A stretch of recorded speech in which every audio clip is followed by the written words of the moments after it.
Hello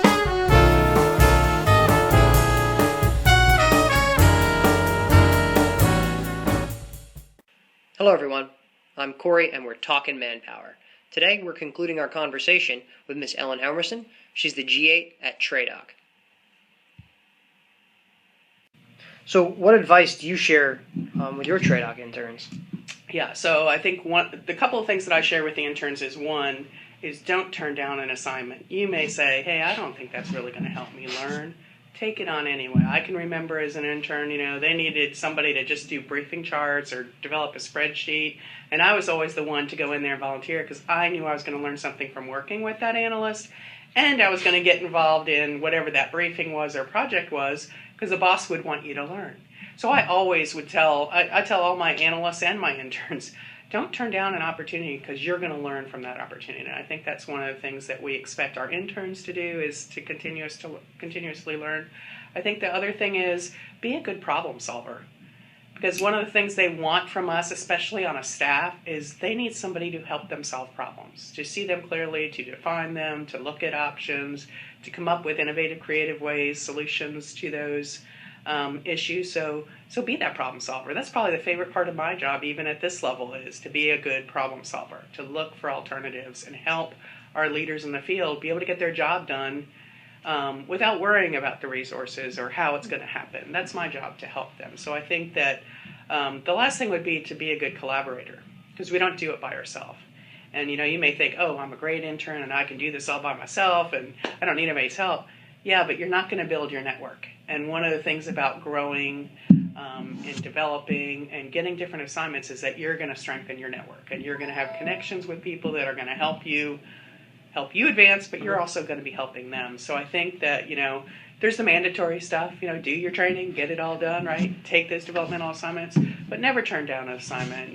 Be collaborative and be a good problem solver, I think are the biggest things that I would tell my interns or even, the junior analysts out there. That's how you can move ahead. And I would assume that when you collaborate with other people on the staff, you're not only obviously helping yourself professionally in terms of your work, but you're also creating a better product for that commander, for your boss, so they can make a more informed decision because you're getting information from the CP11s, from the CP10s, and various different people. The operators, and especially in TraDoc at the staff level, the number of people that you have to deal with on many different issues is it's a lot, and you just have to learn that that's normal. It's even normal for me. That's normal. You got to kind of reach out and be able to pull it in because you're going to get to better answers. And we don't really work in a vacuum these days anymore. We can't, but some people tend to still. And so, that's on us as leaders to kind of say, you need to look for those opportunities, and you should want to work with other people and learn from them and have them learn from you. It doesn't matter if you're an intern and they're a senior analyst. They could still learn from you, and you have to be open to that discussion and insight, I think. So let's switch gears here a little bit and talk about leadership and what, in your opinion, makes a good leader. So I think there's lots of things that make a good leader, but I think one of the things is that they're engaged, right? So it's not all about sitting in your office and doing your work and waiting for somebody to come talk to you, that you're engaged, you understand what's going on with your workforce, you listen to your workforce, you modify behaviors because of what you hear. You have opportunities for your workforce to get to know you as a leader also. I mean, I think it's very important, and whether we're doing lunches or we're going out and bowling or, we're doing town halls or we do a lot of, I've set up small group training sessions, one for my leaders and one for my analysts, and it's like how to improve your interviewing skills. And you would say, well, do 14, 15s and colonels really need to do that? Yeah, they do, right?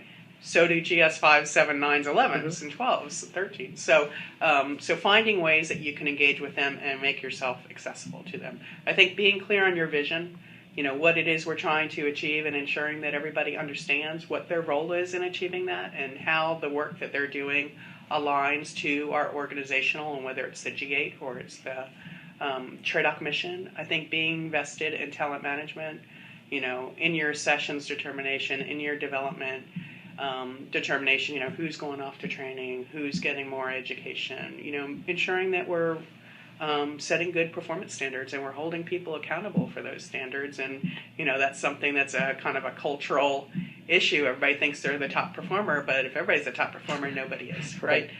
So I think that, and then being able to assess your organization and say, hey, here's the things that I need to go and work on. I think, part of development is mentoring, and that's probably one of my favorite parts of my job, because I do, and whether I'm a female or I'm, 35 years of service or I'm a senior executive, I get a lot of people that want mentoring. And, mentoring is basically just listening and helping that person figure out what they want to do and maybe opening up options to them. It's not taking on their job. It's not figuring it out. So I think that those are important things as a leader to be able to do. But I think lastly, you as a leader, you also have to be results focused.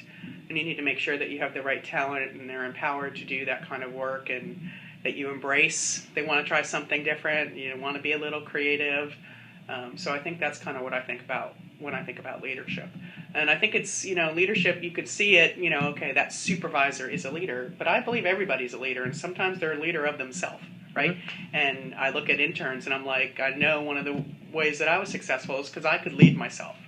I could understand what had to get done. I could look for different ways to do it. I could go off and do it. I could communicate with my peers or with my superiors and say, hey, I'm thinking about this. Because when I was coming up as an intern, we were just getting computer software. And we didn't have, PowerPoint and Outlook and all those kind of things. And I would just jump in there and just try it. Say, oh, I think I can use this, what was the name of it? PC file, which was before Harvard Graphics even. And go out there and say, I think I could create that chart instead of drawing it, because we used to have to draw it with pens during a briefing. I think we can do that. And I think that our interns need to kind of be self-leaders. And we have to value that trait, that they want to go try to do something else and figure out a better way to do it. So I think all of us are leaders, with different responsibilities. But I think same kind of thing. You apply those same assessing and developing performance standards to yourself. It's just as important that that individual is doing that also as the leader. Well, Ms. Helmerson, that's all the questions I have. Is there anything else you'd like to add? No, I love being a Manpower and Force Management professional. I still see myself as one. I may be in a CP11 job, but I am still a big advocate for it, and I have an opportunity to kind of share a lot of that with our CP11 community who don't necessarily have a lot of Manpower and Force Management direct experience. They may have managerial experience. So being able to share, hey, we have that talent base out there that is key to us being good controllers in the Army, and we have to kind of continue to find ways for us to work together. So I look forward to continuing that discussion with my colleagues. Well, Ms. Helmerson, thank you very much. I know you're very, very busy, but I really appreciate you taking the time to speak with me today. Thank you. Yeah, I hope it helps.